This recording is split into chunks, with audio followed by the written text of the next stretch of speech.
ꯉꯥꯏꯈꯣ ꯀꯅꯥ ꯀꯅꯥꯅꯣ ꯈꯪꯗꯦ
ꯑꯁꯤ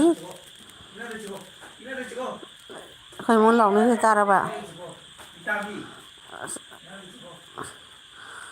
ꯐꯣꯟ ꯄꯥꯏꯕꯒꯤ ꯑꯉꯥꯡꯁꯤꯡꯅ ꯂꯥꯎꯅꯔꯤ ꯀꯩꯁꯨꯕ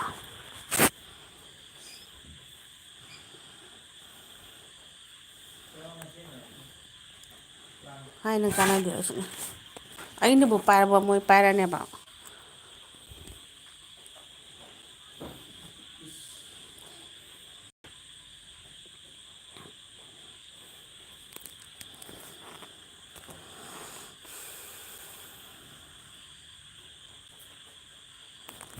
ꯆꯥꯔꯦ ꯆꯥꯛ ꯆꯥꯔꯦ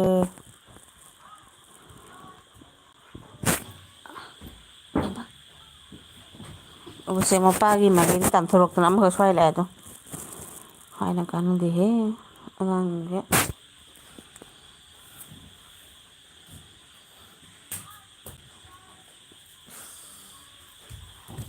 ꯏꯃꯥ ꯑꯅꯤꯃꯛ ꯁ꯭ꯋꯥꯏ ꯂꯥꯛꯏꯅꯦ ꯅꯣꯡ ꯆꯨꯕꯁꯤꯒꯅꯦ ꯅꯌꯨꯡꯒ ꯍꯟꯖꯤꯜꯂꯗꯤꯅꯦ ꯑꯩ ꯐꯧꯕꯝꯒ ꯂꯩꯇꯦꯀꯣ ꯍꯥꯏ ꯀꯥꯟꯅꯗꯦꯍꯦ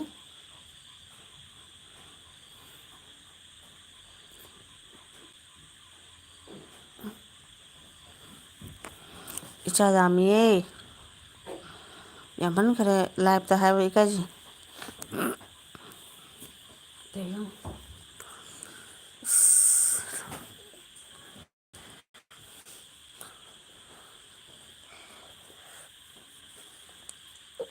ꯋꯥꯟ ꯏꯃꯥ ꯁꯤꯕꯨ ꯅꯣꯡꯃꯇꯪ ꯉꯟꯅ ꯑꯃꯈꯛ ꯇꯨꯝꯈꯔꯦ ꯍꯥꯏꯕꯁꯦ ꯂꯩꯔꯣꯏꯑꯕ ꯁꯨꯝ ꯍꯣꯔꯦꯟ ꯁꯥꯔꯦ ꯕꯥꯔꯣ 1 ꯐꯥꯎ ꯂꯩꯅꯦꯕ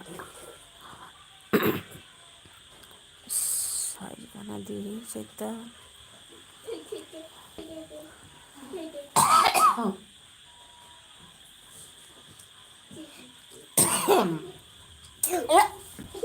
ꯁꯤꯕꯨ ꯅꯪ ꯂꯥꯛꯄꯒꯤ ꯆꯠꯂꯛꯏꯅꯤ ꯆꯠꯄ ꯐꯔꯦ ꯑꯗꯨꯗꯤ ꯑꯩ ꯇꯨꯝꯃꯨꯔꯒꯦꯀꯣ ꯅꯣꯏ ꯑꯅꯤ ꯁꯤꯗ ꯇꯨꯝꯃꯨꯔꯣ ꯑꯩ ꯈꯥꯔꯦ ꯄ꯭ꯔꯤꯊꯤꯕꯤ ꯍꯥꯏꯇꯥꯔꯦ ꯑꯅꯤꯔꯣ ꯑꯃꯔꯣ ꯑꯅꯤꯒ ꯑꯃꯒ ꯀꯌꯥꯅꯣ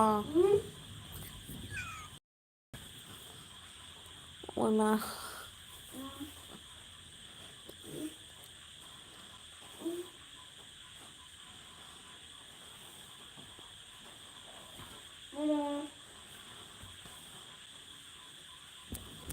ꯏꯃꯥ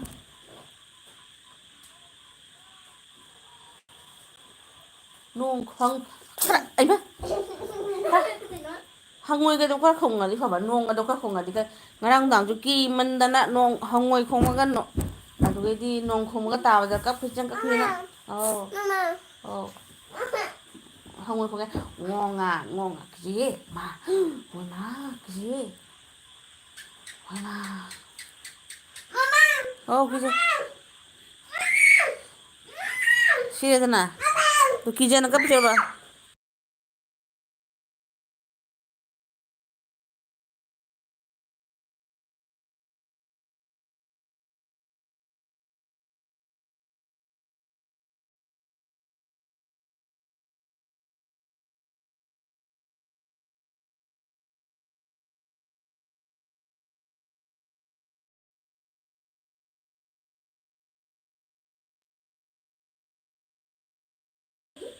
ꯑꯩꯅ ꯍꯪꯉꯣꯏ ꯂꯥꯛꯑꯦ ꯑꯗꯣ ꯀꯤꯃꯟꯅ ꯑꯗꯨꯝ ꯀꯩꯀꯩ ꯅꯣꯡ ꯈꯣꯡꯉꯦ ꯑꯗꯨ ꯀꯤꯖꯤꯌꯦ ꯀ ꯍꯥꯏꯕꯁꯦꯕ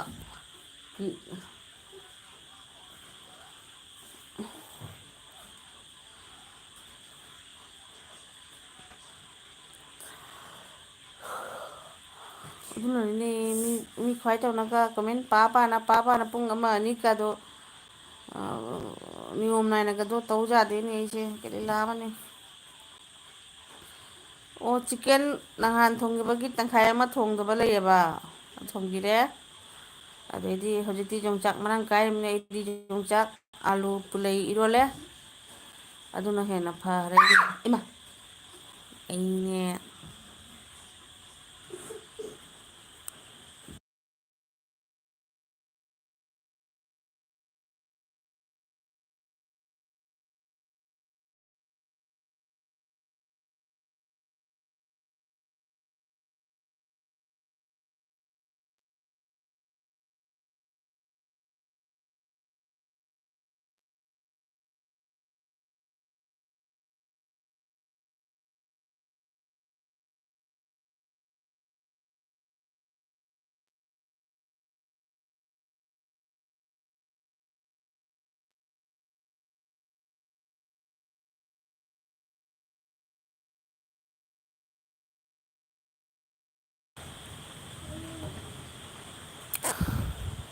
ꯔꯣꯖꯤꯠ ꯂꯥꯛꯑꯕꯣ? ꯑꯩꯅ ꯂꯥꯏꯚ ꯊꯥꯔꯤꯁꯤꯗꯤ ꯀꯔꯤꯝ ꯀꯥꯟꯅꯕ ꯌꯨꯇꯨꯕꯀꯤ ꯀꯥꯟꯅꯕ ꯀꯩ ꯀꯔꯥ ꯀꯥꯟꯅꯈꯤꯗ꯭ꯔꯦꯗ꯫ ꯁꯨꯝ ꯆꯨꯝꯅꯒꯤ ꯅꯨꯃꯤꯠ ꯆꯨꯞꯄ ꯉꯁꯥꯏꯒꯤ ꯌꯨꯝꯒꯤ ꯊꯕꯛ ꯑꯃ ꯑꯃ ꯇꯧꯔꯒ ꯏꯟꯊꯤ ꯅꯨꯡꯉꯥꯏꯅ ꯐꯣꯟ ꯅꯨꯡ ꯄꯥꯏꯕ ꯐꯪꯗꯕ ꯍꯥꯏꯇꯥꯔꯦꯀꯣ꯫ ꯑꯗꯩꯗꯤ ꯐꯣꯟꯁꯤꯅ ꯑꯉꯥꯡꯁꯤꯡꯁꯤꯗ ꯃꯨꯜꯂꯒ ꯀꯥꯔꯇꯨꯟ ꯈꯔ ꯌꯦꯡ ꯑꯃ ꯈꯔ ꯌꯦꯡ ꯑꯗꯩ ꯍꯧꯖꯤꯛꯅ ꯈꯔ ꯋꯥꯏ ꯁꯪꯉꯦ ꯑꯩꯒꯤ ꯅꯦꯠꯇꯤ ꯉꯁꯥꯏ ꯂꯣꯏꯁꯟꯈ꯭ꯔꯃꯤꯀꯣ꯫ ꯑꯗꯩꯗꯤ ꯅꯣꯏ ꯏꯕꯥꯏꯗꯩ ꯀꯣꯠꯂꯒ ꯉꯥꯏꯍꯥꯛꯇꯪ ꯁꯨꯝ ꯂꯥꯏꯔꯤꯛꯀꯁꯦ ꯊꯥꯔꯒ ꯁꯨꯝ ꯌꯦꯡꯕ ꯍꯥꯏꯇꯥꯔꯦꯀꯣ꯫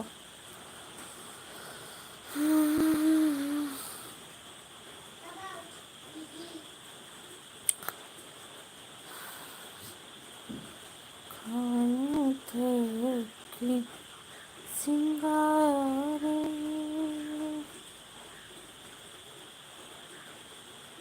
ꯈꯪꯗꯦ ꯍꯟꯗꯛ ꯆꯍꯤꯁꯦ ꯑꯃꯨꯛ ꯏꯁꯤꯡ ꯆꯥꯎꯗꯣꯏꯔꯥ ꯈꯪꯗꯦꯅꯦ꯫ 2003 2002ꯗꯔ ꯀꯩꯅꯣ ꯑꯩꯈꯣꯏ ꯀꯁꯥꯔꯁꯦ ꯏꯁꯤꯡ ꯆꯥꯎꯗꯅ ꯄꯨꯡ ꯂꯨꯞꯄꯨꯕꯗꯣ꯫ ꯑꯗꯨꯃꯥꯏꯅ ꯇꯧꯗꯣꯏꯔꯥ ꯈꯪꯗꯦꯅꯦ ꯍꯟꯗꯛꯁꯤꯃꯨꯛ꯫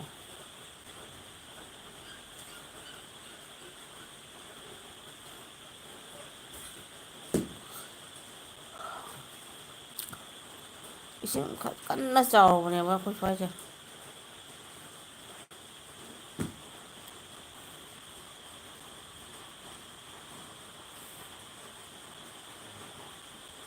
ꯆꯦꯁꯤꯠ ꯑꯅ ꯀꯧꯔꯛꯏꯕ ꯔꯣꯖꯤꯠ ꯅꯣꯡꯊꯣꯝꯕꯝꯅ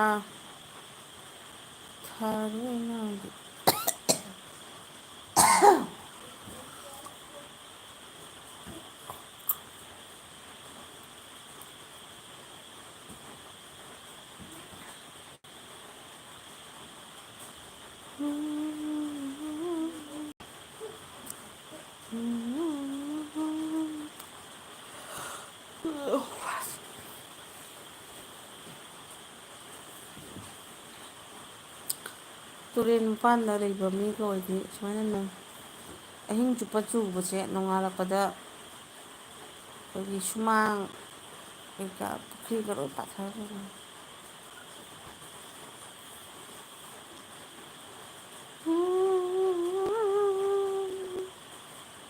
ꯂꯩꯃꯥꯏꯊꯛꯇ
ꯂꯣꯏꯅ ꯆꯠꯈ꯭ꯔꯕꯣ?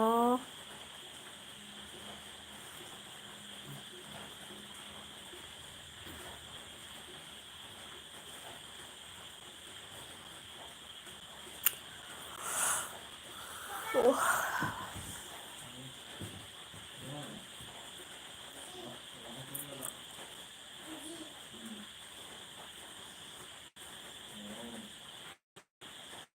ꯅꯅꯥꯎ ꯂꯥꯎ ꯃꯃꯥꯒ ꯇꯨꯝꯁꯤ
ꯋꯥ ꯉꯥꯡꯗꯤꯌꯦ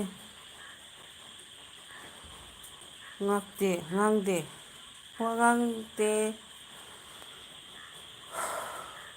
ꯉꯥꯛꯇꯪ ꯁꯥꯏꯂꯦꯟ ꯊꯝꯃꯨꯕ ꯏꯆꯥꯅꯨꯄꯥ ꯄꯤꯁꯛꯁꯦ ꯅꯣꯡꯃꯅ ꯃꯄꯥꯒ ꯇꯨꯝꯃꯤ ꯅꯣꯡꯃꯅ ꯑꯩꯒ ꯇꯨꯝꯃꯤ ꯑꯗꯨꯒ ꯅꯣꯡꯃ ꯃꯄꯥꯒ ꯇꯨꯝꯒꯗ꯭ꯔꯥ ꯍꯥꯏꯅ ꯑꯩꯅ ꯀꯩꯅꯣꯒ ꯑꯩꯈꯣꯏꯒꯤ ꯄꯣꯂꯤꯊꯤꯟ ꯀꯔꯤ ꯀꯔꯥ ꯇꯧꯔꯒ ꯊꯥꯕꯤꯕ ꯍꯥꯏꯇꯥꯔꯦ ꯑꯗꯨꯒ ꯑꯣꯟꯅ ꯇꯩꯅꯅ ꯑꯩꯒ ꯂꯥꯛꯑꯒ ꯇꯨꯝꯃꯒ ꯑꯩ ꯐꯃꯨꯡꯗ ꯃꯌꯨꯡ ꯍꯟꯖꯤꯟꯕ ꯑꯗꯨꯒꯤ ꯑꯩꯒꯤꯁꯤꯒ ꯇꯨꯝꯃꯁꯤ ꯂꯥꯛꯑꯣ ꯍꯥꯏꯅ ꯑꯩꯅ ꯃꯥꯏ ꯃꯣꯝꯄꯥꯛ ꯃꯆꯥ ꯑꯃꯒ ꯄꯣꯂꯤꯊꯤꯟ ꯀꯩꯀꯩ ꯔꯥꯡ ꯊꯥꯕꯤꯔꯕ ꯈꯪꯗ꯭ꯔꯦ ꯑꯗꯨꯒ ꯏꯅꯥꯛꯇ ꯂꯥꯛꯑꯣꯕꯨ ꯌꯥꯗ꯭ꯔꯦ ꯍꯣꯏꯃꯥ ꯁꯣꯔ ꯃꯄꯤ ꯍꯣꯜꯂꯤꯅꯦ ꯁꯤ ꯈꯛ ꯊꯥꯔꯨꯕꯗ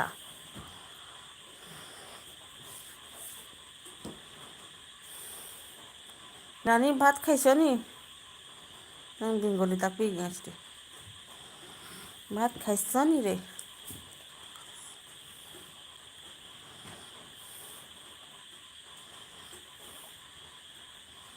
ꯒꯪꯒꯥꯔꯥꯅꯤ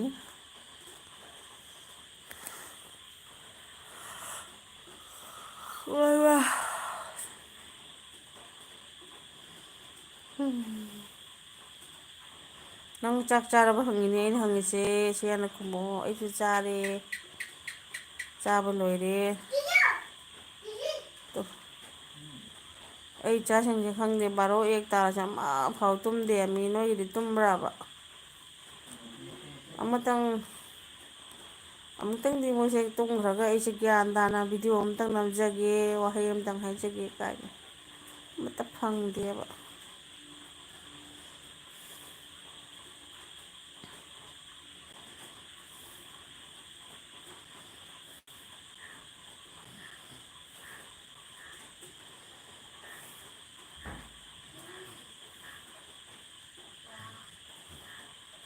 ꯅꯪꯒꯤ ꯗꯤꯄꯤꯗ ꯊꯝꯃꯤ ꯐꯣꯇꯣꯁꯦ ꯑꯩꯅ ꯍꯦꯛ ꯍꯦꯛ ꯅꯨꯄꯥ ꯍꯦꯛꯇ ꯃꯥꯟꯕ ꯋꯥꯅꯤ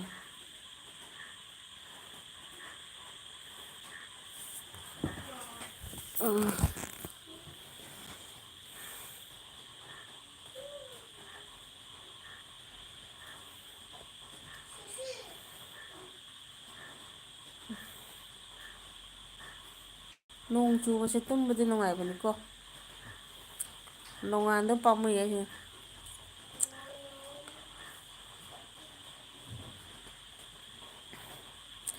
ꯆꯥꯕꯤ ꯃꯥꯟꯖꯦ ꯀꯨꯝꯗ ꯂꯩ ꯉꯁꯤꯒꯤ ꯄ꯭ꯔꯦꯡꯀꯣꯜꯒꯤ ꯐꯣꯇꯣꯗꯣ ꯚꯤꯗꯤꯑꯣꯗꯨꯒꯤ ꯐꯣꯇꯣꯗꯣ ꯔꯥꯅꯤꯒ ꯂꯩꯔꯤꯕ ꯂꯩꯇ꯭ꯔꯕ ꯈꯪ ꯄꯣꯠꯇ꯭ꯔꯦꯗ ꯄ꯭ꯔꯦꯡꯀꯣꯜ ꯇꯧꯕꯒꯤ ꯚꯤꯗꯤꯑꯣꯗ ꯁꯦꯠ ꯇꯧꯔꯤꯕ ꯐꯣꯇꯣ ꯐꯤꯖꯦꯠꯇꯣ ꯑꯗꯨꯒꯤꯗꯨꯒꯤ ꯐꯣꯇꯣ ꯑꯣꯏꯅ ꯂꯧꯊꯣꯛꯑꯒ ꯗꯤ ꯄꯤꯗ ꯊꯝꯃꯣ.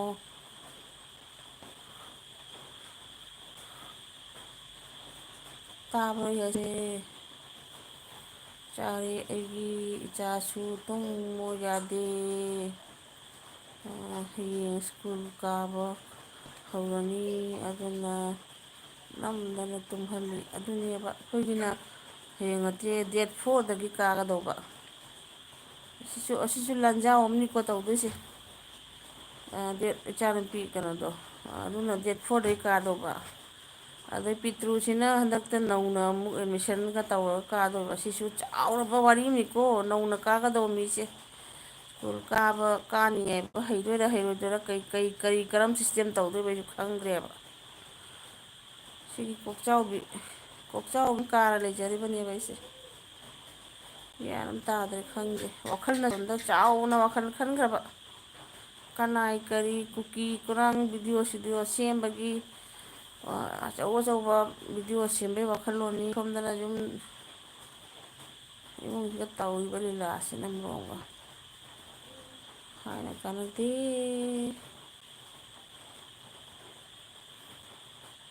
ꯁꯤꯜꯂꯔꯣꯏ ꯁꯤ ꯁꯤꯟꯗꯣꯛ ꯁꯤꯟꯖꯤꯟ ꯇꯧꯕꯗ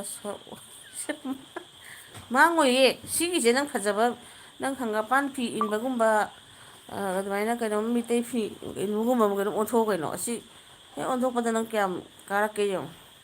ꯑꯩꯗꯤ ꯁꯤ ꯍꯦꯛ ꯌꯦꯡꯕꯗ ꯅꯨꯄꯥ ꯑꯃ ꯑꯣꯏꯕꯒꯨꯝꯕ ꯍꯦꯛꯇ ꯃꯥꯜꯂꯦꯕ. ꯉꯁꯥꯏꯒꯤ ꯐꯣꯇꯣ ꯚꯤꯗꯤꯑꯣꯗꯣ ꯌꯥꯝ ꯐꯖꯩꯑꯕ. ꯅꯪꯒꯤ ꯆꯦꯅꯦꯜ ꯃꯃꯤꯡꯁꯤꯅꯦ ꯃꯊꯧ ꯇꯥꯏꯁꯦ ꯅꯪ ꯐꯣꯇꯣꯁꯦ ꯑꯩꯗꯤ ꯈꯛꯇ ꯑꯩ ꯍꯪꯉꯤ.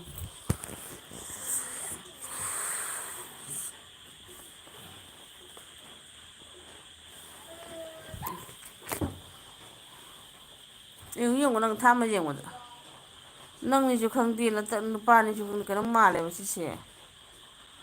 ꯃꯥꯏꯊꯣꯡꯁꯨ ꯎꯕ ꯈꯪꯗꯦꯕ. ꯅꯨꯄꯤ ꯃꯥꯜꯍꯜꯂꯣ.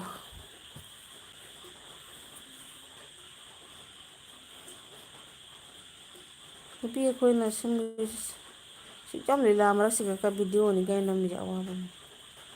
ꯑꯩ ꯍꯟꯗꯛ ꯀꯨꯏꯔꯦ ꯚꯤꯗꯤꯑꯣꯒ ꯅꯝꯗꯕ ꯍꯥꯟꯅꯩ ꯀꯥꯞꯈꯤꯕ ꯃꯌꯥꯝꯅ ꯁꯤꯟꯖꯜꯂꯒ ꯁꯨꯝ ꯊꯥꯕ ꯍꯥꯏꯇꯥꯔꯦ. ꯌꯥꯗ꯭ꯔꯦ ꯋꯥꯈꯜꯒꯁꯦ ꯀꯩꯅꯣꯝ ꯇꯧꯔꯦꯕ. ꯑꯦꯄ꯭ꯔꯤꯜ ꯃꯦ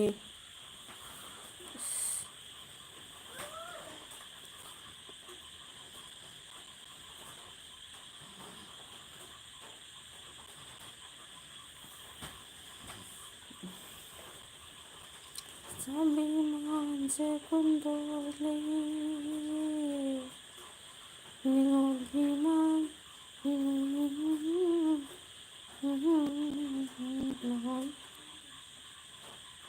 ꯅꯍꯥꯟ ꯃꯤꯡ ꯑꯣꯟꯕ ꯅꯨꯃꯤꯠꯇꯒꯤ ꯍꯧꯖꯤꯛꯇꯤꯒ ꯃꯥꯡꯕꯗ ꯂꯣꯏꯔꯕꯅꯤ. ꯋꯥꯔꯦ ꯋꯥꯅ ꯋꯥꯅ ꯁꯞ ꯇꯧꯍꯜꯂꯒ ꯑꯗꯨ ꯅꯪꯅ ꯔꯥꯅꯤ ꯒꯪꯒꯥꯗꯒꯤ ꯒꯪꯒꯥ ꯔꯥꯅꯤ ꯃꯊꯦꯜ ꯍꯥꯏꯗꯅ ꯒꯪꯒꯥꯔꯥꯅꯤ ꯀꯩꯁꯨ ꯇꯧꯔꯣꯏꯌꯦ ꯅꯪ ꯐꯣꯇꯣꯗꯣ ꯑꯣꯟꯊꯣꯛꯑꯣ ꯑꯁꯦꯡꯕꯀꯤꯅꯤ ꯅꯨꯄꯤꯔ ꯅꯨꯄꯥꯔ ꯑꯣꯟꯊꯣꯛꯑꯒ ꯌꯦꯡꯉꯨ ꯀꯃꯥꯏ ꯀꯌꯥꯝ ꯍꯦꯟꯒꯠꯀꯦ ꯌꯦꯡꯉꯨ.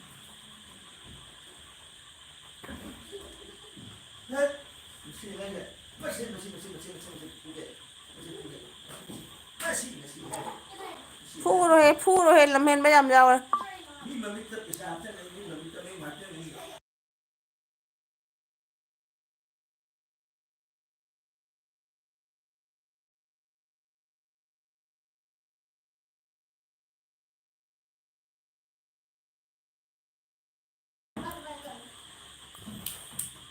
ꯈꯪꯗꯦꯗ ꯀꯃꯥꯏꯅ ꯇꯧꯔꯤꯅꯣ ꯑꯩꯒꯤ 600 ꯍꯦꯜꯂꯕꯅꯤ ꯑꯩꯒꯤ ꯚꯤꯗꯤꯑꯣꯒꯤ ꯚ꯭ꯌꯨꯁꯇꯣ ꯂꯥꯏꯛꯅ ꯁꯣꯝꯗ 28 ꯈꯛꯇꯪ 29 ꯑꯣꯏꯔꯝꯕꯗꯨꯁꯨ ꯑꯃꯈꯛ ꯃꯥꯡꯈꯤꯗ 8 ꯈꯛꯇꯪ ꯉꯥꯏꯈꯔꯦ. ꯀꯃꯥꯏꯅ ꯇꯧꯔꯤꯅꯣ ꯈꯪꯗꯦꯗ ꯌꯥꯗ꯭ꯔꯦꯗ.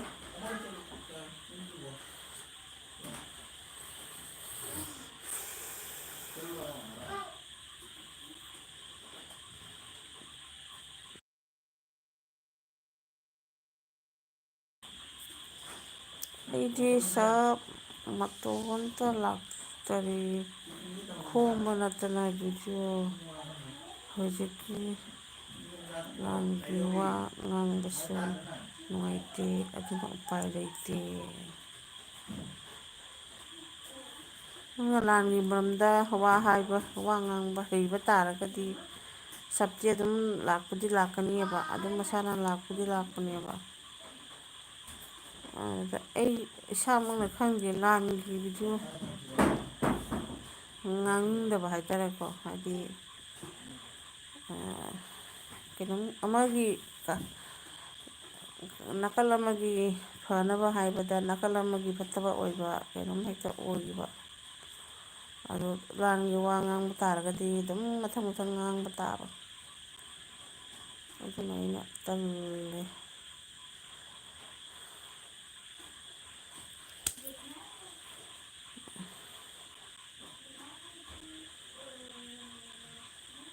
ꯂꯥꯏ ꯂꯣꯏꯕꯗ ꯃꯤ ꯆꯥꯇ꯭ꯔꯨꯛ ꯍꯟꯅꯕꯁꯨ ꯂꯩꯕ ꯌꯥꯎꯕꯅꯤ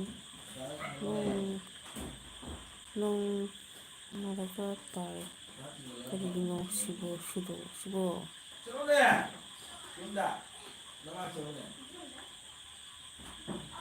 ꯍꯩꯔꯒꯁꯨ ꯂꯩꯕ ꯌꯥꯎꯕꯅꯤ ꯅꯣꯡꯉꯥꯜꯂꯒ ꯇꯥꯏ ꯀꯔꯤꯒꯤꯅꯣ ꯁꯤꯕꯣ 1K ꯁꯨꯗ꯭ꯔꯤꯐꯥꯎꯁꯤꯗꯤ ꯑꯗꯨꯝ ꯀꯥꯊꯣꯛ ꯀꯥꯁꯤꯟ ꯑꯗꯨꯝ ꯇꯧꯕꯅꯦꯕ ꯔꯥꯅꯤ 1Kꯕꯨ ꯁꯨꯔꯗꯤ ꯑꯗꯨꯃꯥꯏꯅ ꯑꯩꯈꯣꯏꯒꯤ ꯇꯥꯔꯒꯁꯨ ꯌꯥꯝ ꯀꯟꯅ ꯇꯥꯗꯕ ꯑꯗꯨꯃꯥꯏꯅ ꯇꯧꯕꯅꯤ ꯀꯩꯁꯨ ꯈꯜꯂꯨꯅꯨꯗ ꯅꯣꯏꯗꯤ ꯌꯥꯝ ꯊꯨꯅꯕꯨ 1K ꯌꯧꯒꯦ ꯇꯧꯏꯀꯣ ꯑꯩꯈꯣꯏ ꯃꯇꯝꯗꯗꯤ ꯁꯨꯃꯥꯏꯅ ꯂꯥꯏꯚ ꯊꯥꯕꯤꯁꯨ ꯈꯪꯉꯝꯗꯦ ꯑꯃꯈꯛ ꯍꯦꯟꯒꯠꯅꯕ ꯍꯣꯠꯅꯕꯗ ꯍꯥꯏꯗꯤ ꯁꯨꯡꯍꯦꯟ ꯍꯦꯟꯕꯤꯔꯝꯗꯕ ꯍꯥꯏꯇꯥꯔꯦꯀꯣ ꯌꯥꯝꯅ ꯋꯥꯅ ꯂꯥꯟꯒꯤ ꯋꯥ ꯑꯣꯏꯔꯗꯤ ꯁꯞ ꯍꯦꯟꯒꯅꯤ ꯚ꯭ꯌꯨꯁꯨ ꯀꯥꯒꯅꯤ ꯑꯗꯣ ꯑꯩꯒꯤ ꯑꯣꯏꯅꯗꯤ ꯉꯥꯡꯅꯤꯡꯗꯦ ꯃꯇꯝꯁꯦ ꯃꯇꯝ ꯑꯃꯅꯤ ꯑꯗꯨꯅꯤ ꯆꯨꯝꯃꯦ ꯑꯩꯁꯨ ꯑꯗꯨꯅꯤ ꯑꯩꯅ ꯉꯥꯡꯉꯛꯑꯗꯤ ꯁꯥꯊꯤꯅ ꯍꯦꯟꯒꯠꯀꯅꯦꯕ ꯃꯇꯝ ꯑꯃꯗ ꯉꯥꯡꯉꯝꯕ ꯃꯤꯅꯦꯕ ꯑꯩꯁꯦ ꯃꯅꯤꯄꯨꯔꯒꯤ ꯍꯦꯛ ꯃꯦ 3ꯗꯒꯤ ꯍꯧꯕ ꯉꯥꯡꯕ ꯍꯧꯈꯤꯕꯁꯦ ꯑꯩꯒ ꯄꯥꯔꯤ ꯏꯃꯣꯝꯒ ꯈꯛꯇꯅꯦꯕ ꯑꯗꯣ ꯑꯩꯁꯦ ꯍꯧꯖꯤꯛ ꯁꯨꯡꯉꯥꯡ ꯉꯥꯡꯅꯤꯡꯗ꯭ꯔꯕ ꯍꯥꯏꯇꯥꯔꯦꯀꯣ ꯑꯗꯨꯒꯨꯝꯕ ꯀꯩꯅꯣꯝꯃ ꯍꯥꯏꯗꯤ ꯅꯥꯀꯜ ꯑꯃꯗ ꯍꯤꯡꯁꯥ ꯑꯣꯏꯕꯒꯤ ꯋꯥ ꯚꯤꯗꯤꯑꯣ ꯇꯧꯕꯁꯦ ꯑꯩ ꯏꯁꯥ ꯏꯋꯥꯅꯁꯨ ꯌꯥꯗꯕ ꯍꯥꯏꯇꯥꯔꯦ ꯆꯨꯝꯅ ꯅꯪ ꯑꯗꯨꯝ ꯇꯧ ꯑꯗꯨꯒ ꯑꯗꯨꯃꯥꯏꯅ ꯑꯃ ꯍꯥꯏꯗꯤ ꯍꯥꯏꯗꯤ ꯑꯃꯒꯤ ꯐꯅꯕ ꯍꯣꯠꯅꯕꯗ ꯑꯃꯗ ꯆꯩꯔ ꯉꯥꯡꯒꯗꯣꯏꯅꯤꯗꯅ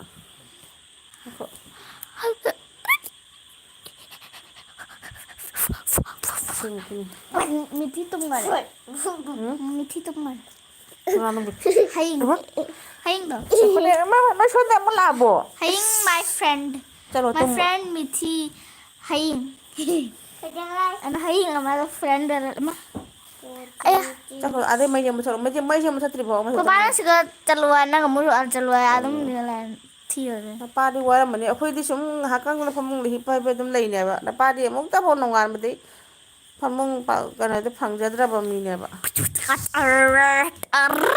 ꯍꯩꯃꯥ ꯂꯥꯡꯒꯅꯨ Taram kan saja. Kan tahu ha, cuma tahu. ꯑꯗꯨꯅꯤ ꯂꯥꯟꯒꯤ ꯋꯥꯗꯤ Nangan taram mo eh. Tadi mo.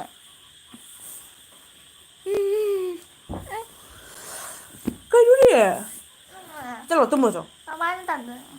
ꯑꯗꯨ ꯁꯤ ꯇꯨꯝꯃꯣ ꯁꯥꯅ ꯑꯁꯤꯒ ꯄꯤꯇꯨꯁꯦ ꯇꯨꯝꯅꯕ ꯍꯥꯏꯅ ꯇꯧꯔꯣ ꯅꯪ ꯑꯣꯏꯅ ꯇꯨꯝꯃꯣꯔꯣ ꯑꯩ ꯈꯥꯕꯖꯥꯠꯅꯤ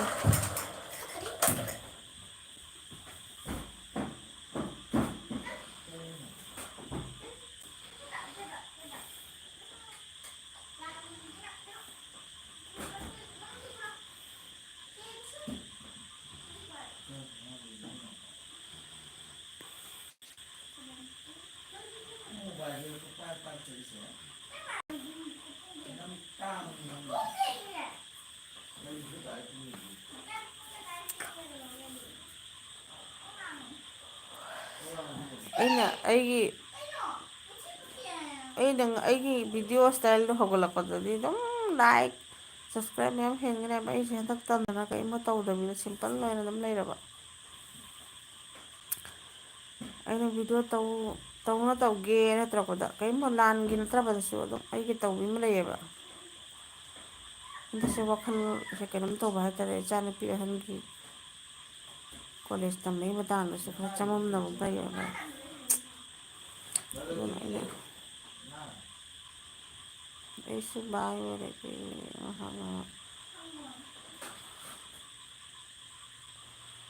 ꯉꯥꯏꯍꯥꯛ ꯉꯥꯏꯍꯥꯛ ꯍꯧꯔꯨꯒꯦ ꯀꯔꯤ ꯍꯧꯗꯣꯏꯕ ꯉꯥꯏꯍꯥꯛ ꯍꯧꯔꯨꯒꯦ ꯍꯥꯏꯔꯣ live ꯃꯌꯥꯝꯗꯔꯣ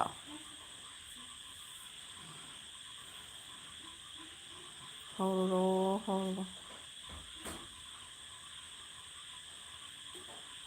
good night love you sweet dream ꯍꯥꯏꯇꯥꯔꯦ ꯑꯩꯅꯅꯦ ꯑꯩꯒꯤ ꯆꯦꯅꯦꯜꯁꯦ ꯃꯤꯡꯁꯦ ꯁꯛꯕꯟꯒꯥꯏꯅ ꯇꯦꯜꯍꯜꯂꯝꯃꯤ ꯋꯥꯅꯤ ꯉꯁꯥꯏ ꯀꯅꯥꯅꯣ ꯁꯤꯁꯇꯔꯗꯣ ꯀꯔꯦ ꯃꯥꯡꯈ꯭ꯔꯦ ꯁꯤꯁꯇꯔ ꯏꯟꯗꯤꯌꯥ ꯃꯩꯇꯩꯗꯣ ꯁꯤꯁꯇꯔ ꯌꯥꯎꯔꯝꯗ꯭ꯔꯦ ꯍꯥꯏꯁꯤꯅꯦ ꯈꯪꯗꯦꯗ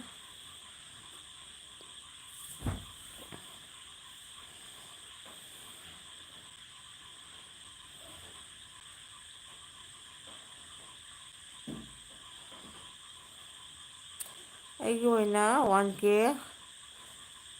ꯌꯧꯗ꯭ꯔꯗꯤ ꯋꯥꯈꯅꯤ ꯈꯤꯇꯪ ꯁꯣꯏꯔꯦ ꯀꯩꯅꯣꯝ ꯍꯥꯏꯔꯛꯑꯣ ꯑꯃꯨꯛꯀ ꯍꯥꯏꯔꯛꯑꯣ ꯑꯩꯒꯤ ꯑꯣꯏꯅ 1K ꯌꯧꯗ꯭ꯔꯗꯤ ꯍꯥꯏꯔꯣ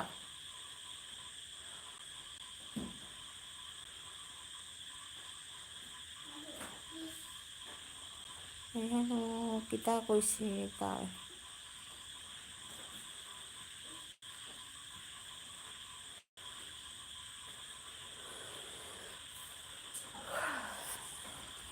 ꯅꯪꯒꯤ 1K ꯁꯨꯗꯧꯕ ꯀꯌꯥ ꯋꯥꯠꯂꯤꯒꯦ 150ꯃꯨꯛ ꯋꯥꯠꯂꯤꯔ ꯀꯌꯥ ꯋꯥꯠꯂꯤ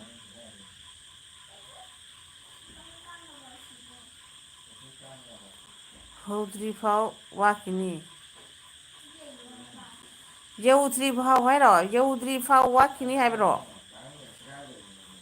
ꯍꯥ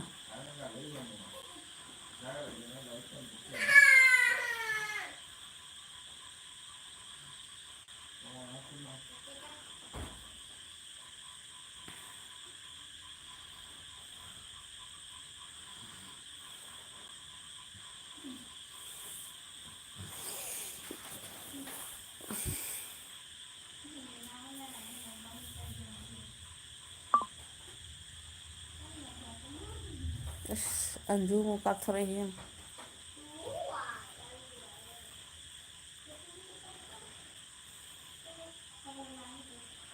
ꯁꯛ ꯃꯪꯗꯅ ꯃꯤ ꯊꯤꯔꯦ ꯁꯛ ꯃꯥꯡꯕꯅ ꯃꯤ ꯊꯤꯕ ꯀꯟꯗ ꯌꯥꯗꯦ ꯌꯧꯗ꯭ꯔꯤ ꯐꯥꯎ ꯍꯥꯏꯕꯅꯤ ꯍꯣꯏ ꯌꯧꯗ꯭ꯔꯤ ꯐꯥꯎ ꯌꯧꯅꯤ ꯑꯗꯨꯁꯨ ꯌꯥꯝ ꯊꯨꯅ ꯌꯧꯅꯤ ꯍꯧꯖꯤꯛ ꯁꯥꯊꯤꯅ ꯉꯁꯤ ꯑꯦꯄ꯭ꯔꯤꯜ 1 ꯑꯦꯄ꯭ꯔꯤꯜꯒꯤ ꯇꯪꯈꯥꯏ ꯌꯧꯕꯗ ꯅꯪꯒꯤ 1K ꯑꯗꯨꯝ ꯌꯧꯔꯅꯤꯌꯦ 1K ꯌꯧꯔꯅꯤ ꯑꯗꯩꯗꯤ ꯋꯥꯁ ꯇꯥꯏꯝꯗꯤ ꯍꯧꯖꯤꯛꯁꯦ ꯀꯌꯥ ꯎꯠꯀꯦ ꯍꯧꯖꯤꯛꯁꯦ ꯑꯩꯈꯣꯏ ꯃꯇꯝꯗꯗꯤ ꯋꯥꯁ ꯇꯥꯏꯝꯒ ꯌꯦꯡꯕ ꯐꯥꯎ ꯍꯩꯔꯝꯗꯦꯗ ꯅꯣꯏ ꯍꯧꯖꯤꯛ ꯑꯅꯧꯕ ꯆꯪꯕꯁꯤꯡꯗꯤ ꯌꯥꯝ ꯁꯤꯡꯉꯦ ꯌꯥꯝ ꯏꯁꯃꯥꯔꯠ ꯑꯣꯏꯌꯦꯕ ꯍꯧꯖꯤꯛ ꯋꯥꯁ ꯇꯥꯏꯝꯗꯤ ꯀꯌꯥ ꯎꯠꯀꯦ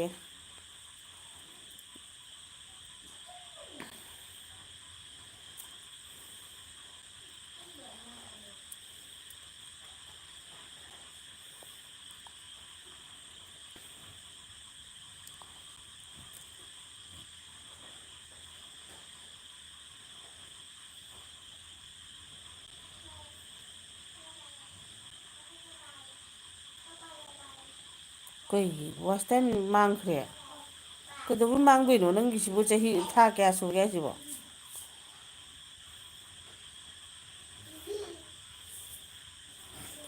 ꯅꯪ ꯆꯦꯟꯅꯦꯜ ꯍꯥꯡꯕꯁꯨ ꯊꯥ ꯀꯌꯥ ꯁꯨꯔꯒꯦꯕ ꯃꯥꯡꯈ꯭ꯔꯦ ꯍꯥꯏꯁꯦ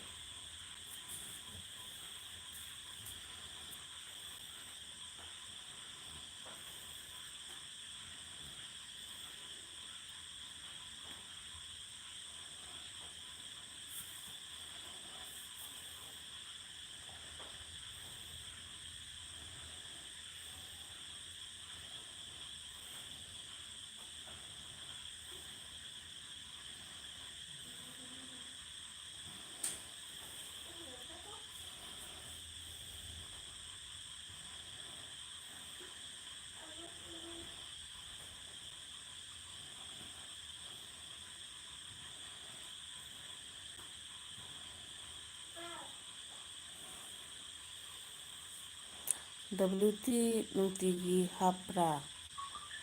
ꯑꯩꯗꯤ ꯍꯥꯞꯄꯦ꯫ ꯍꯣꯏ ꯆꯨꯝꯃꯦ, ꯅꯨꯃꯤꯠ ꯈꯨꯗꯤꯡꯒꯤ ꯍꯥꯞꯀꯗꯣꯏꯅꯦ, ꯅꯨꯃꯤꯠ ꯈꯨꯗꯤꯡꯒꯤ ꯅꯪꯅ ꯚꯤꯗꯤꯑꯣ ꯊꯥꯒꯠꯇ꯭ꯔꯒꯁꯨ ꯉꯔꯥꯡꯒꯤ ꯅꯍꯥꯟꯒꯤ ꯚꯤꯗꯤꯑꯣꯗꯒꯤ ꯅꯠꯇ꯭ꯔꯒꯅ ꯂꯥꯏꯚ ꯊꯥꯈꯤꯕꯗꯨꯗꯒꯤ ꯄꯥꯔꯒ ꯅꯨꯃꯤꯠ ꯈꯨꯗꯤꯡꯒꯤ ꯑꯗꯨꯝ ꯍꯥꯞꯄꯛꯄꯅꯦꯕ꯫ ꯑꯗꯨ ꯀꯔꯤꯒꯤ ꯃꯥꯡꯈꯔꯦ ꯍꯥꯏꯁꯤꯅ ꯀꯔꯤꯒꯤꯅꯣꯕ? ꯑꯗꯨꯒ ꯂꯥꯏꯚ ꯊꯥꯕ ꯃꯇꯝꯗ ꯅꯪꯒꯤ ꯉꯔꯥꯡꯂ ꯀꯩꯅꯣ ꯂꯥꯏꯚ ꯊꯥꯕꯗꯁꯨ ꯃꯤ ꯑꯗꯨꯝ ꯌꯥꯝꯅ ꯇꯤꯟꯕ ꯎꯏ꯫ ꯑꯗꯨꯒꯗꯤ WTC ꯀꯌꯥꯝ ꯍꯥꯞꯄ? ꯑꯗꯨꯒ ꯂꯥꯏꯚ ꯊꯥꯕꯁꯦ, ꯂꯥꯏꯚ ꯊꯥꯕ ꯃꯤꯁꯦ ꯉꯁꯥꯏꯒꯤ ꯚꯤꯗꯤꯑꯣꯒꯤ WTꯗꯤ ꯀꯥꯗꯕꯅꯤꯀꯣ꯫ ꯚꯤꯗꯤꯑꯣ ꯚ꯭ꯌꯨꯁꯁꯨ ꯀꯌꯥ ꯀꯥꯗꯕꯅꯤ ꯂꯥꯏꯚ ꯊꯥꯕ ꯃꯤꯒꯤꯗꯤ꯫ ꯂꯥꯏꯚ ꯑꯣꯏꯅ ꯑꯗꯨꯝ ꯊꯥꯔꯒ ꯑꯗꯨꯝ ꯂꯩꯕꯒꯤ ꯃꯑꯣꯡꯗ ꯑꯣꯏꯈꯤ ꯇꯥꯕ꯫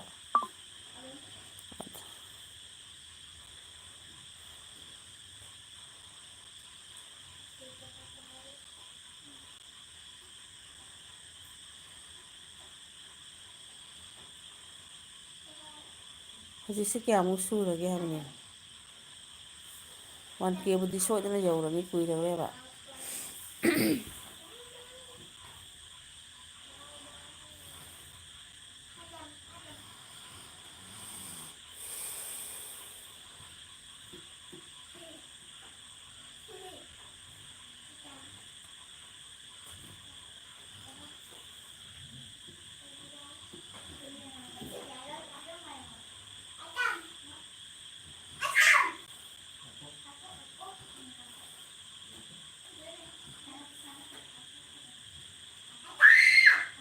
ꯑꯁ!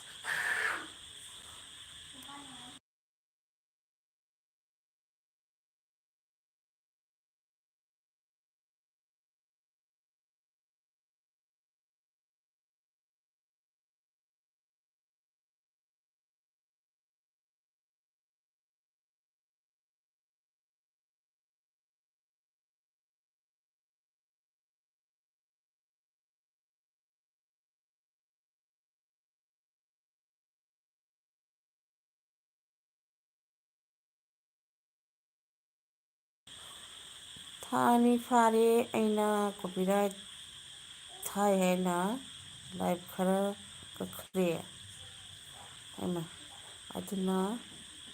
ꯑꯗꯨꯅꯔ ꯈꯪꯗꯦ 600 ꯍꯦꯜꯂꯕꯅꯤ꯫ ꯑꯗꯨ ꯈꯔ ꯇꯥꯈ꯭ꯔꯦ, ꯑꯩꯗꯤ ꯅꯨꯃꯤꯠ ꯈꯨꯗꯤꯡꯒꯤ ꯍꯥꯞꯇꯦ꯫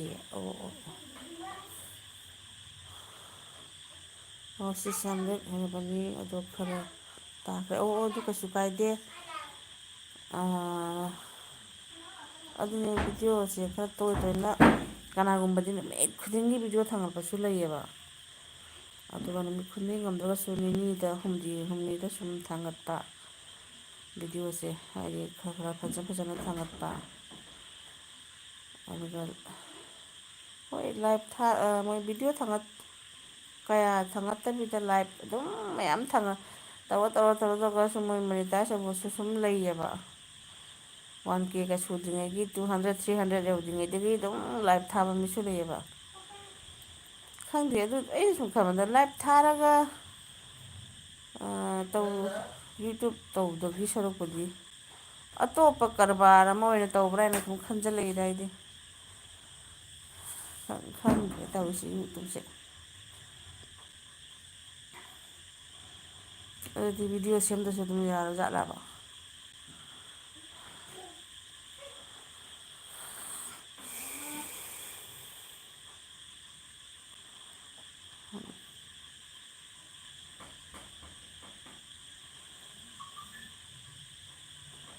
ꯑꯩꯈꯣꯏꯅ ꯈꯟꯕꯅ ꯂꯥꯏꯚ ꯚꯤꯗꯤꯑꯣ ꯁꯦꯝꯕꯁꯤꯅ ꯄꯨꯟꯁꯤꯒꯤ ꯑꯣꯏꯅꯁꯨ ꯃꯦꯃꯣꯔꯤ ꯑꯣꯏꯍꯧꯕ, ꯍꯋꯥꯕꯨ ꯑꯩꯅ ꯉꯁꯤ ꯊꯣꯡꯕ ꯊꯥꯛꯄꯒꯤ ꯑꯣꯏꯔꯒꯁꯨ ꯏꯆꯥꯁꯤꯡꯅ ꯍꯌꯦꯡ ꯃꯊꯪꯗꯨꯒꯤ ꯚꯤꯗꯤꯑꯣꯗꯣ ꯌꯦꯡꯉꯒ ꯁꯨꯝ ꯍꯩꯖꯍꯧꯕ, ꯑꯗꯨꯒꯨꯝꯕ ꯁꯨꯝ ꯈꯜꯂꯦꯕꯀꯣ꯫ WTC ꯋꯥꯆ ꯇꯥꯏꯝ ꯍꯥꯏꯅ ꯂꯩꯕꯗꯣ ꯑꯗꯣ ꯑꯣꯏꯗꯣꯏ ꯅꯠꯇ꯭ꯔꯣ?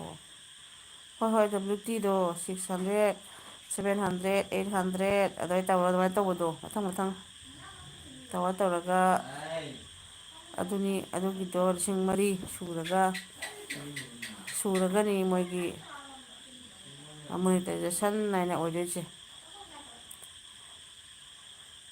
ꯑꯗꯨꯒ 1K ꯗꯤ ꯁꯨꯍꯟ ꯇꯥꯕ ꯉꯁꯥꯏꯒꯤ 4,000 ꯁꯨꯕ ꯂꯣꯏꯔꯒꯁꯨ 1K ꯁꯨꯗ꯭ꯔꯒꯗꯤ ꯌꯥꯗꯕ꯫ ꯑꯗꯣ 1Kꯕꯨꯗꯤ ꯑꯗꯨꯝ ꯁꯣꯏꯗꯅ ꯁꯨꯔꯅꯦꯕ꯫ ꯑꯗ ꯃꯔꯨ ꯑꯣꯏꯕꯗꯤ WTCꯅꯦꯕ ꯃꯊꯧ ꯇꯥꯏꯁꯦ꯫ ꯁꯤꯅꯦꯕ ꯁꯨꯕꯗ ꯋꯥꯔꯤꯁꯦ 1K ꯁꯨꯕꯗꯤ ꯀꯩꯃꯨꯛ ꯀꯨꯏꯍꯧꯗꯕꯅꯦꯕ꯫ ꯑꯗꯨꯅ ꯑꯩꯒꯤ ꯚꯤꯗꯤꯑꯣꯁꯦ ꯃꯤ ꯃꯌꯥꯝꯒꯤ ꯃꯐꯝꯗ ꯌꯥꯝ ꯀꯟꯅ ꯌꯧꯕ ꯑꯁꯤꯅꯤ ꯌꯥꯝ ꯃꯊꯧ ꯇꯥꯔꯤꯁꯦ꯫ ꯑꯗꯨꯒ ꯂꯥꯏꯚ ꯍꯥꯏꯗꯨꯅꯁꯨ ꯁꯨꯍꯟꯕꯕꯨꯗꯤ ꯌꯥꯏ ꯍꯥꯏꯕꯕꯨ ꯀꯨꯏꯅ ꯇꯧꯔ ꯑꯗꯨꯝ ꯊꯥꯔꯒ ꯂꯩꯗꯅ ꯃꯤ 20-30 ꯑꯗꯨꯝ ꯅꯨꯡꯇꯤꯒꯤ ꯇꯤꯟꯕ ꯈꯣꯠꯄ ꯇꯧꯔꯒ ꯂꯩꯕ ꯇꯥꯕ꯫ ꯑꯗꯨꯝ ꯆꯍꯤ ꯐꯥꯅ꯫ ꯑꯗꯣ ꯑꯩꯒꯤ ꯚꯤꯗꯤꯑꯣ ꯂꯥꯏꯚ ꯊꯥꯔꯁꯨ ꯅꯨꯡꯇꯤꯒꯤ ꯂꯥꯛꯇꯦ ꯁꯤ ꯀꯩꯒꯤꯅꯣ? ꯑꯩꯒꯤ ꯚꯤꯗꯤꯑꯣ ꯂꯥꯏꯚ ꯊꯥꯔꯁꯨ ꯅꯨꯡꯇꯤꯒꯤ ꯂꯥꯛꯇꯦ꯫ ꯅꯪꯒꯤ ꯚꯤꯗꯤꯑꯣꯁꯦ ꯂꯥꯏꯚ ꯊꯥꯔꯁꯨ ꯂꯥꯛꯇꯦ꯫ ꯑꯗꯣ ꯑꯩ ꯍꯥꯏꯒꯦ ꯋꯥ ꯑꯃꯗꯤ ꯅꯪ ꯂꯥꯏꯚ ꯊꯥꯕ ꯃꯤꯁꯦ ꯑꯩꯅ ꯑꯗꯨꯅꯤ ꯉꯁꯥꯏ ꯍꯥꯏꯒꯤꯗꯣ ꯂꯥꯏꯚꯄꯨ ꯊꯥꯔꯗꯤ ꯂꯥꯏꯚꯁꯦ ꯔꯤꯒꯨꯂꯔ ꯑꯗꯨꯝ ꯊꯥꯔ ꯂꯩꯇꯥꯕ꯫ ꯅꯨꯃꯤꯠ ꯈꯨꯗꯤꯡꯒꯤ ꯑꯣꯏꯅ ꯄꯨꯡꯖꯥꯒꯤ ꯑꯣꯏꯅ ꯃꯣꯏ ꯇꯧꯅꯔꯤ ꯑꯗꯨꯃꯥꯏꯅꯀꯣ꯫ ꯍꯥꯏꯕꯗꯤ ꯚꯤꯗꯤꯑꯣꯗꯤ ꯚ꯭ꯌꯨꯁ ꯀꯥꯔꯔꯣꯏ ꯁꯤꯃꯗꯤ ꯑꯁꯦꯡꯕ ꯇꯥꯔꯕꯅꯤꯀꯣ꯫ ꯂꯥꯏꯚ ꯊꯥꯕꯨ ꯊꯥꯔꯗꯤ ꯚꯤꯗꯤꯑꯣꯗꯤ ꯚ꯭ꯌꯨꯁ ꯀꯥꯔꯔꯣꯏ꯫ ꯑꯗꯨꯅ ꯚ꯭ꯌꯨꯁ ꯀꯥꯔꯣꯏꯗꯕ ꯑꯣꯏꯕꯅꯤꯅ ꯂꯥꯏꯚꯁꯤꯗ ꯆꯞ ꯆꯥꯅ ꯃꯇꯝ ꯆꯥꯅ ꯅꯣꯡꯃꯒꯤ ꯑꯃꯨꯛ ꯈꯪꯗꯦ ꯑꯅꯤꯔꯛ ꯈꯪꯗꯦ ꯄꯨꯡ 2ꯒꯨꯝꯕ ꯇꯥꯏꯝ ꯄꯤꯕ ꯇꯥꯕ꯫ ꯃꯌꯥꯝꯅ ꯇꯧꯅꯔꯤ ꯑꯗꯨꯃꯥꯏꯅ ꯑꯗꯨꯒꯨꯝꯕ ꯉꯝꯃꯣꯏ ꯍꯥꯏꯕ ꯇꯥꯔꯒꯗꯤ ꯂꯥꯏꯚꯁꯦ ꯌꯥꯝ ꯇꯣꯏꯅ ꯊꯥꯔꯨꯅꯨ ꯍꯞꯇꯥꯗ ꯅꯣꯡꯃꯒꯨꯝꯕ ꯀꯣ ꯑꯗꯨꯝ ꯊꯥꯕ ꯍꯥꯏꯇꯥꯔꯦꯀꯣ꯫ ꯑꯗꯨꯒ ꯑꯗꯨ ꯑꯣꯏꯔꯒꯗꯤ ꯅꯪꯒꯤ ꯚꯤꯗꯤꯑꯣꯁꯦ ꯚ꯭ꯌꯨꯁ ꯀꯥꯅꯤ ꯃꯔꯝꯗꯤ ꯑꯩꯒꯤ ꯚꯤꯗꯤꯑꯣꯁꯦ ꯑꯩꯅ ꯊꯥꯈꯤꯕ ꯚꯤꯗꯤꯑꯣꯁꯦ ꯋꯥꯕꯨ ꯉꯁꯤꯁꯦ ꯑꯩꯅ ꯚꯤꯗꯤꯑꯣ ꯑꯃ ꯊꯥꯡꯒꯠꯈ꯭ꯔꯦꯅ ꯈꯜꯂꯣ꯫ ꯑꯗꯨꯒ ꯑꯩꯅ ꯑꯃꯨꯛ ꯍꯣꯔꯦꯟ ꯁꯟꯗꯥꯗꯒꯤ ꯂꯥꯏꯚ ꯊꯥꯕ ꯍꯧꯔꯒꯗꯤ ꯚꯤꯗꯤꯑꯣꯁꯤꯒꯤ ꯅꯣꯇꯤꯐꯤꯀꯦꯁꯟꯁꯦ ꯀꯨꯞꯁꯜꯂꯒ ꯂꯩꯈꯤꯕ ꯃꯌꯥꯝꯒꯤ ꯃꯐꯝꯗ ꯌꯧꯁꯟꯕ ꯉꯝꯈꯤꯗꯕ ꯀꯣ ꯂꯩꯗꯅ꯫ ꯍꯥꯏꯗꯤ ꯔꯥꯅꯤ ꯃꯊꯦꯜ ꯍꯥꯏꯕ ꯆꯦꯅꯦꯜꯁꯤꯗꯒꯤ ꯍꯧꯖꯤꯛ ꯑꯣꯏꯔꯤꯕ ꯄꯣꯠꯁꯛꯁꯦ ꯀꯔꯤꯅꯣ? ꯍꯧꯖꯤꯛ ꯊꯣꯛꯏꯕꯁꯤꯗꯤ ꯂꯥꯏꯚꯁꯦ ꯊꯥꯔꯤꯅꯦꯅ ꯈꯜꯂꯣꯕ꯫ ꯋꯥꯕꯨ ꯍꯧꯖꯤꯛ ꯑꯩꯅ ꯊꯥꯔꯤꯕ ꯂꯥꯏꯚꯁꯦ ꯅꯪꯅ ꯊꯥꯔꯤꯅꯦ ꯈꯜꯂꯣꯕ꯫ ꯍꯧꯖꯤꯛ ꯑꯣꯏꯔꯤꯕ ꯄꯣꯠꯁꯛꯁꯤꯅꯦ ꯃꯌꯥꯝꯒꯤ ꯃꯐꯝꯗ ꯁꯟꯗꯣꯛꯀꯗꯣꯏꯁꯦ꯫ ꯑꯗꯨꯒ ꯉꯔꯥꯡ ꯅꯍꯥꯟꯒꯤ ꯄꯣꯠꯁꯛꯁꯤꯗꯤ ꯐꯨꯝꯃꯒ ꯂꯩꯗꯣꯔꯕꯅꯦꯕ꯫ ꯑꯗꯨꯅꯅꯦ ꯑꯩꯈꯣꯏꯅ ꯂꯥꯏꯚ ꯊꯥꯔꯒ ꯚꯤꯗꯤꯑꯣ ꯚ꯭ꯌꯨꯁ ꯀꯥꯗꯦ ꯍꯥꯏꯕ ꯋꯥꯔꯤꯁꯤꯃ ꯂꯩꯔꯤꯁꯦ꯫ ꯑꯗꯨꯅ ꯅꯠꯇ꯭ꯔꯣ ꯆꯦꯅꯦꯜ ꯑꯆꯧꯕꯁꯤꯡꯅ ꯂꯥꯏꯚ ꯊꯥꯗ꯭ꯔꯤꯁꯦ ꯀꯩꯒꯨꯝꯕ ꯊꯥꯔꯁꯨ ꯃꯣꯏꯅ ꯀꯗꯥꯆꯤꯠꯇ ꯍꯞꯇꯥꯗ ꯅꯣꯡꯃ ꯊꯥ ꯃꯈꯥꯏꯗ ꯅꯣꯡꯃ ꯊꯥꯔꯤꯁꯦ꯫ ꯑꯗꯨꯒ ꯂꯥꯏꯚ ꯊꯥꯕ ꯈꯛꯇꯒꯤ ꯑꯣꯏꯒꯦ ꯍꯥꯏꯔꯒꯗꯤ ꯐꯦꯁꯕꯨꯛꯇ ꯑꯣꯏꯅ ꯂꯥꯏꯚ ꯊꯥꯕꯒꯤ ꯆꯦꯅꯦꯜ ꯑꯃ ꯍꯥꯡ ꯇꯥꯕ꯫ ꯑꯗꯨꯝ ꯑꯩꯈꯣꯏꯒꯤ ꯏꯆꯟ ꯊꯣꯏ ꯍꯣꯏꯅꯒ ꯇꯧꯕ ꯑꯗꯨꯃꯥꯏꯅ꯫ ꯒ꯭ꯌꯥꯟ ꯇꯥꯕ꯭ꯔꯥ? ꯑꯗꯨꯅ ꯚꯤꯗꯤꯑꯣꯁꯦ ꯈꯔ ꯂꯦꯞꯄꯒ ꯑꯗꯨꯝ ꯂꯥꯏꯚ ꯊꯥꯔꯒ ꯂꯩ ꯇꯥꯕ ꯅꯪꯅ ꯊꯨꯅ ꯌꯥꯡꯅ ꯃꯣꯅꯤꯇꯥꯏꯁ ꯑꯣꯏꯒꯦ ꯈꯣꯠꯀꯦ ꯍꯥꯏꯔꯒꯗꯤꯕ꯫ ꯑꯗꯨ ꯁꯪꯖꯗꯕ ꯑꯩꯈꯣꯏꯗꯤ ꯑꯉꯥꯡ ꯑꯃ ꯆꯦꯟꯕꯅꯤꯅ ꯂꯥꯏꯚ ꯊꯥꯅ ꯈꯣꯠꯅ ꯂꯩꯕ ꯒ꯭ꯌꯥꯟ ꯇꯥꯅ ꯃꯌꯥꯝꯒꯤ ꯀꯃꯦꯟ ꯄꯥꯅ ꯈꯣꯠꯄꯁꯦ ꯀꯌꯥ ꯁꯪꯖꯗꯕꯅꯤꯅ ꯑꯩꯈꯣꯏꯅ ꯚꯤꯗꯤꯑꯣ ꯑꯣꯏꯅ ꯑꯗꯨꯝ ꯇꯧꯖꯕ ꯍꯥꯏꯇꯥꯔꯦꯀꯣ ꯁꯪꯖꯕꯗ꯫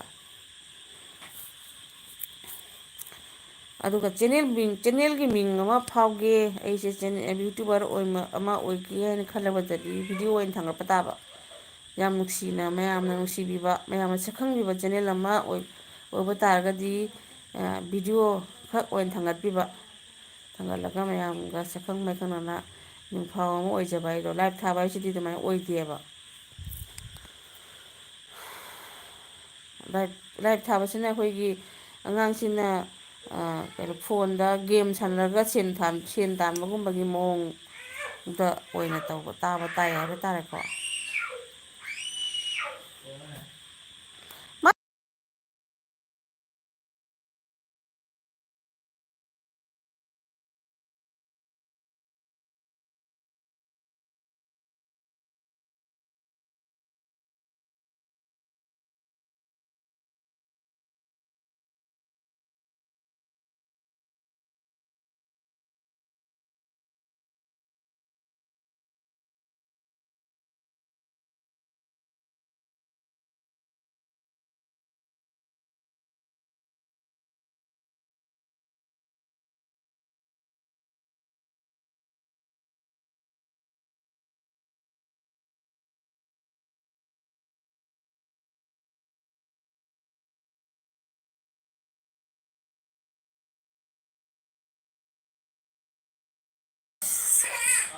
इकायद꯭ꯔꯣ अꯉाꯡ कपनरꯛꯄꯁꯤ इकायजेयेबꯁꯤ येꯡꯉꯨꯁꯦ Rajkumar Sonigara Soni like done 5K साथ धन्यवाद थैंक यू राज सोनी जी मेरे वीडियो पर भी लाइक कीजिए आपकी 2-3 चैनल से राजकुमार जी मैंने कल एक वीडियो छोड़ दिया था वीडियो थैंक यू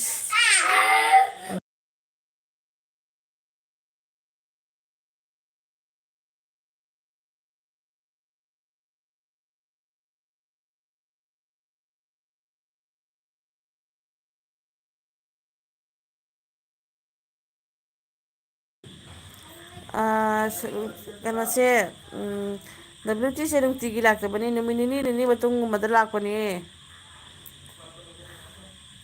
ꯀꯣ ꯔꯥꯅꯤ नोंमा मतों लाक्तबा नुमित निगुंबा मतुंगदसु लाक्पा यावबनी सोनीजी गंगारानी जी खुरमजरी घुमा घुमा के हाइबा तगदी रानी नाइबा राजकुमार तारामना ओक्चरी इकाई खुमाजरी राजकुमार सोनी सिस्टर इंडिया जी खुरमजरी घुमा फिरा के धन्यवाद सोनी जी आपका स्वागत है खाना पीना कर लिया क्या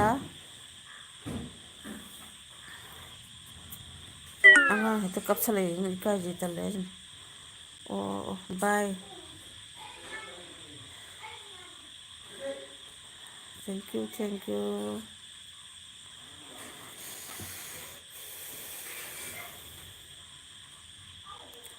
हाँ बाबा जब फुर्सत में रहता हूँ वीडियो देखता हूँ हाँ कल मैंने वीडियो छोड़ा था कि पता नहीं 6 व्यूज़ तो आ गया 600 लेकिन लाइक सिर्फ 28 लाइक मेरी बदनसीबी पता नहीं कैसे हुआ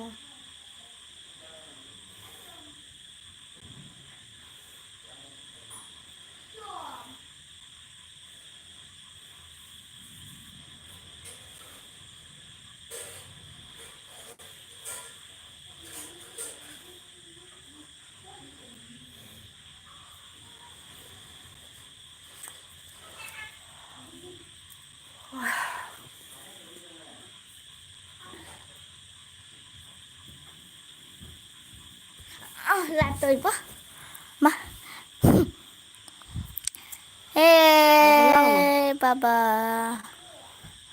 हाँ बाबा कहना जब जब फुर्सत में रहता हूँ कल देखा वीडियो में एक आदमी बोल रहा है आप उनके साथ बैठिए नहीं कहा कौन आदमी के साथ में बैठा हूँ नहीं राजकुमार जी में रहता हूँ वीडियो नहीं देखता कोई किसके साथ आदमी बैठा हुआ था नहीं मैं कल एक वीडियो कुछ एक औरतों की एक मार्केट यहाँ पर कपड़ा की मार्केट है वही कपड़े की दुकान मणिपुर का एक वीडियो छोड़ा था वीडियो भेज दिया था एक आदमी बोल रहा है आप उनके साथ बैठिए क्या बोल रहा है शायद हस्बैंड नहीं ये शायद बहुत पहले की वीडियो था बहुत पहले मणिपुर की जो वार हो रहा था उसी बाजू में एक ना वो नहीं देखा वही कल वाला वीडियो देखिए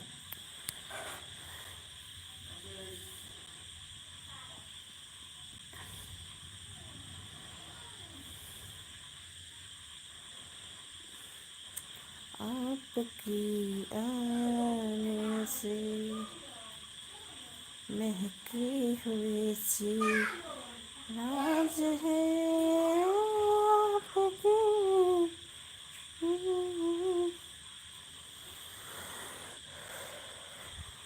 बहुत बारिश हो रहा था थोड़ी देर पहले हमारे यहाँ पर पिंक कलर की साड़ी में थी मैंने कब पिंक कलर की साड़ी भी पहनी थी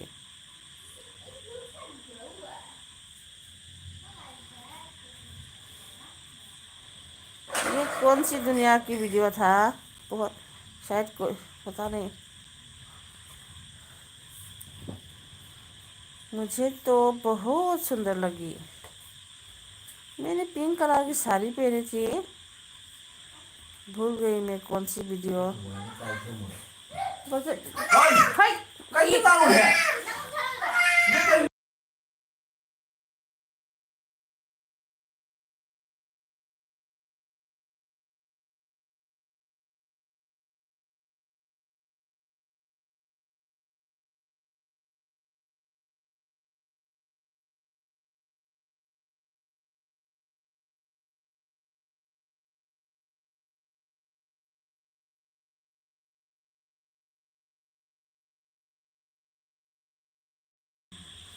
हाँ ऐसा ही होगा, शायद पुराना वीडियो होगा कुछ।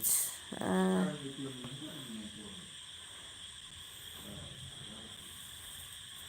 कुछ बातें कर रही थी वहाँ पर। एक वीडियो, कौन सा वीडियो पिंक कलर का, मुझे तो बोल रही।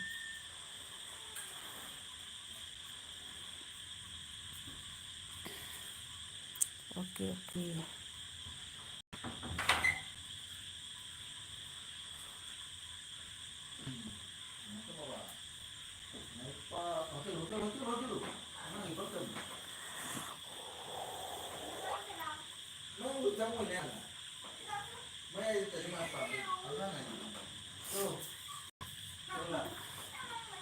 मौसम चेंज हो गया, ठंड हो गई है। हाँ बहुत बारिश तो हो रहा है। थोड़ा थोड़ा आधी रात पर थोड़ा थोड़ा ठंड लगती है अभी तो। हाँ थोड़ा बहुत ठंड है, लेकिन मुझे तो नहीं लगता। हमारी यहाँ तो बहुत गर्मी है। ओ हमारे हमारे यहाँ तो पूरा ठीक ठाक है, ज़्यादा गर्मी नहीं ठंड भी नहीं, पूरा एकदम अभी अच्छा टाइम चल रहा है यहाँ पर।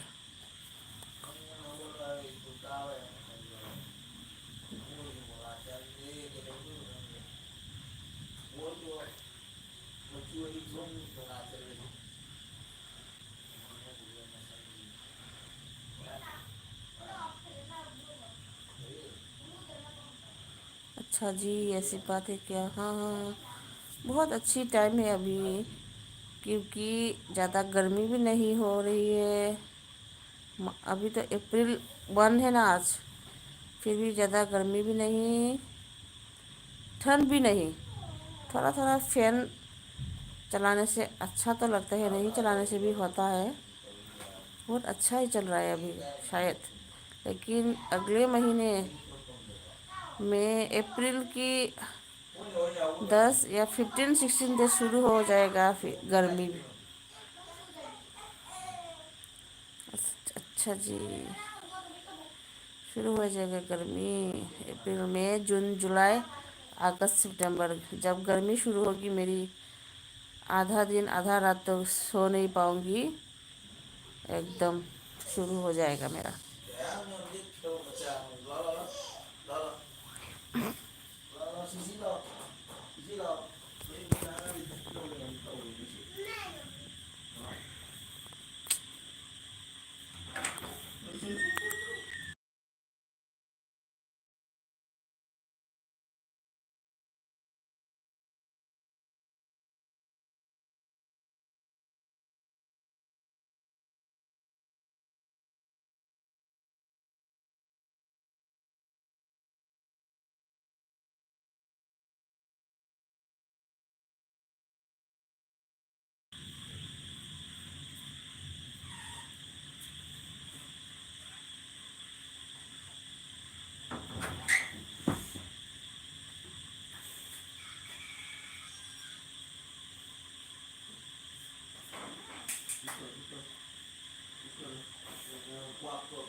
ôi trời ơi tay हाँ, आपकी तकनीकी नेताजी तनुजी एक जैसी लगती हो, खासकर तकनीकी से तो चेहरा पूरा मिलता है।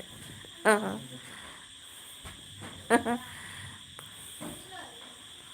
पता नहीं, शायद अगले जन्म में हम लोग बहने थे, एक जैसी लगती हो।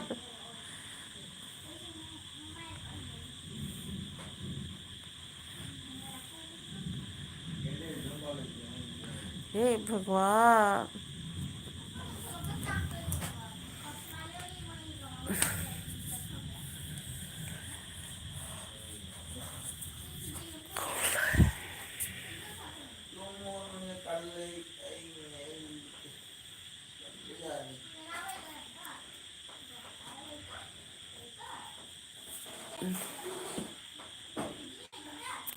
तनु जी भी यही बोलती है। हाँ।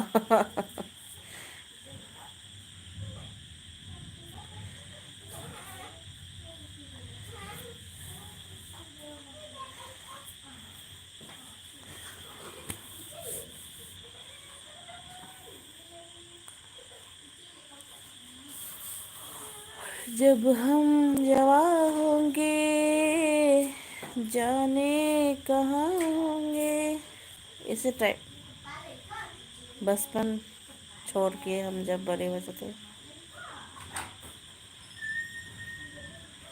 हम लोग सब लोग बिखर जाते, बिछड़े जाते हैं क्या।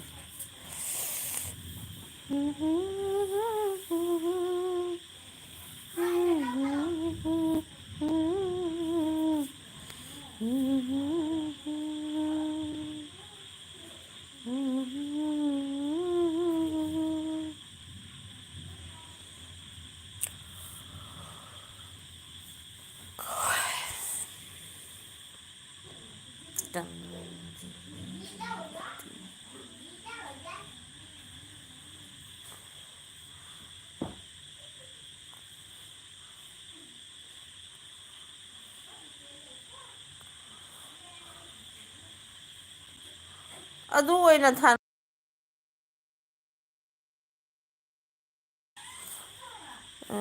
एक को मैंने दीदी बनाया, वो भी मुझे अगले जन्म में तुम मेरे भाई थे बोलो।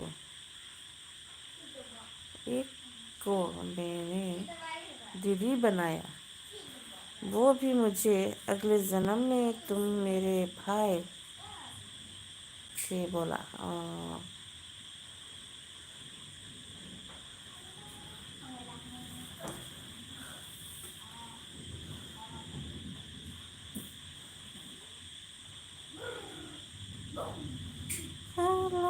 बरस की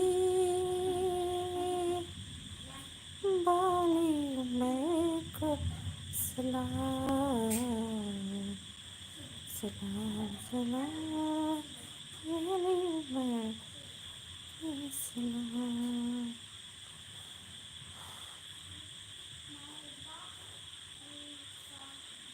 बहुत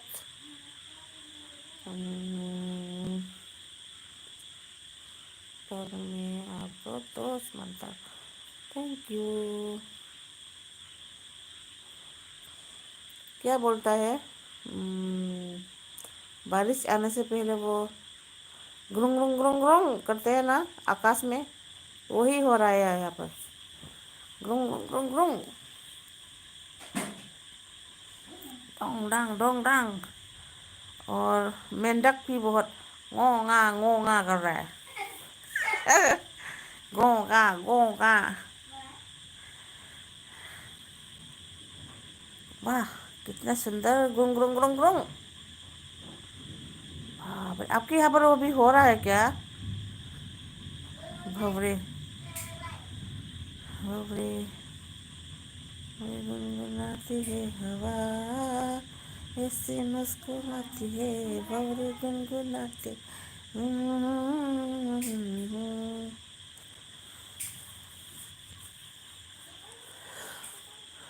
भवरे क्या था क्या? नहीं नहीं, वो आकाश में जो बारिश आने से पहले क्या बोलता है इसको, बंगाली में मेघ, मेघ कहते ना इस 이제 퍼몽 제모는 전 딸 사람이 많이 있다 위라세 이뭐 이네 나 빼네 전 딸 나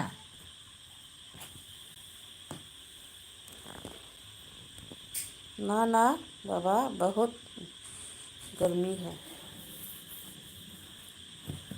ऐसे कथा था, सुन रहा है ना, वो आकाश में रंग रंग रंग रंग रंग अपनी বাংলা বলতে হ্যাঁ আমি বলতে পারি, বাংলা অনেক ভালো বলতে পারি। গ্রামের বাংলা, কলকাতার বাংলা, যে কোনো বাংলা, যে কোনো বাংলা আমি বলতে পারি। ভাঙ্গা তরি লইয়া মাঝি, ভাঙ্গা তরি লইয়া মাঝি, কি যে করলাম আজ, নিরক্ষর মানুষ গুলোর চোখ বান্ধাইছি। দারুণ লাগলো। দাদনিয়া চাষ করেছি সারা জীবন, সুদ ভরেছি, টুকটাক আর বোঝ ভাজিতে কতই জীবন হারাইছি, নিরক্ষর মানুষগুলোর চোখ বাঁধাইছি। আমাকে বন্ধ করে নিন, হে হে হে, আপনি তো নিশ্চয়ই আমার বন্ধু। অবশ্যই। আপনি বাড়িতে কি ভাষা বলেন, হিন্দি না বাংলা সোনিজি? भाषा की भाषा बोलें? घरे घरे घर में कौन सी भाषा में बात करते हो, बंगाली या हिंदी? नोरे कथा ना से Thar ngang de tung haba jaro nang jaro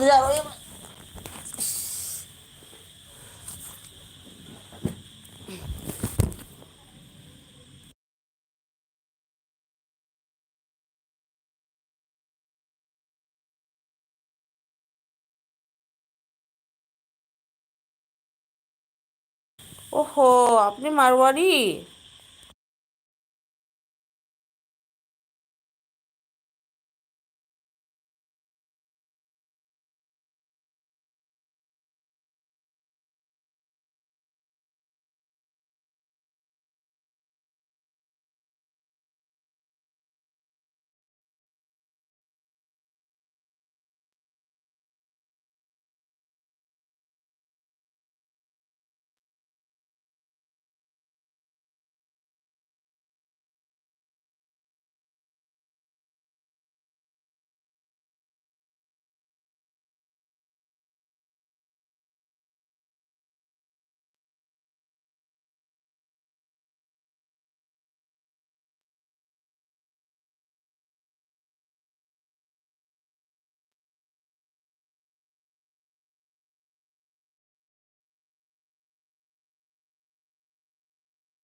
ওহো আমরা রাজস্থান থেকে কলকাতায় থাকি।